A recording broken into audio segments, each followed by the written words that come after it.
Karene, as of 2:36 ng hapon, ay pinaasa nga sa ikatlong alarma itong sunog na patuloy na inaapula dito sa bahagi na ito ng Virginia Extension, Barangay 130. Ito'y nasa likuran lamang ng Pasay Substation 4 ng itong Central Park Police at nasa pagitan ito ng ilog ng Tripa de Galina. Pagitan din ito o nasa boundary na halos ng Makati City, partikular dito sa Barangay Bangkal, itong nagaganap na sunog. Kaya kung makikita mo ang sitwasyon ngayon dito, sangkaterbang mga pamilya ang nagkalat dito na naapektuhan nga nitong sunog. Karamihan ngayon ay nagsipagdalikas dito na sa may bahagi ng General Tino Street.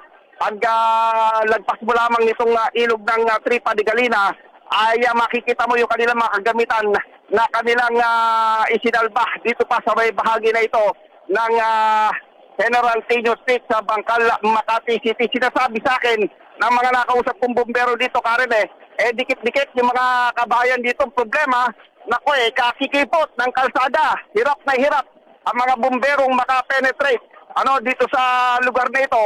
Dahil bago mo mapasok ito, talagang mga maliliit na iskinita ang lulusutan mo. Kaya ngayon ay halos mapuno na itong mga iskinita nito ng mga truck ng bumbero, maliit na truck, pati na rin yung mga malalaki na nagmula pa sa iba't ibang distrito ng Metro Manila. Yeah. Nagsimula itong sunog pasado alas 2 ng hapon at ngayon tuloy-tuloy pa rin itong ginagawa pagkapuna ng mga bumbero. So far, wala pa tayong nakukuha informasyon mula dito sa mga nakikita natin mga paramedics na rumisponde rito kung may mga nasugatan na dito naman sa insidente na ito. Pero nakapasok sa loob yung mga bumbero, nahihirapan pa rin hanggang ngayon.